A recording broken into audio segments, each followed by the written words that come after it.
கேரள மாநிலம் பாலக்காட்டிற்கு சுற்றுலா சென்ற கோவை கல்லூரி மாணவர்கள் 2 பேர் அங்குள்ள சித்தூர் ஆற்றில் மூழ்கினர். அவர்களை தேடும் பணி தீவிரமாக நடைபெற்று வருகிறது.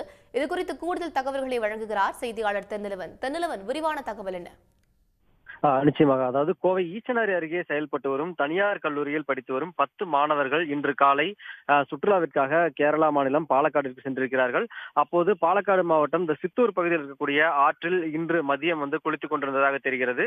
அப்போது ஆற்றில் ஏற்பட்ட திடீர் சுழலில் அந்த கல்லூரி மாணவர்கள், அதாவது கௌதம், அருண்குமார் ஆகிய 2 மாணவர்கள் சுழலில் சிக்கியிருக்கிறார்கள். அவர்களை அங்கிருந்த சக மாணவர்கள் மற்றும் பொதுமக்கள் மீட்க முயன்றும் அவர்கள் மீட்க முடியவில்லை. உடனடியாக அங்கிருந்தவர்கள் தீயணைப்புத்துறையினருக்கு தகவல் அளித்தார்கள். விரைந்து வந்த பாலக்காடு தீயணைப்புத்துறையினர் அந்த சுழலில் சிக்கிய 2 மாணவர்களை மீட்கும் பணியில் ஈடுபட்டாங்க. முதல் கட்டமாக நீண்ட நேரம் போராடி கௌதம் என்ற மாணவரை மட்டும் மீட்டு பாலக்காடு அரசு மருத்துவமனைக்கு அனுப்பி வைத்திருக்கிறார்கள். அங்கு அவர் அதிதீவிர சிகிச்சை பிரிவில் உயிருக்கு ஆபத்தான நிலையில் சிகிச்சை பெற்று வருகிறார்.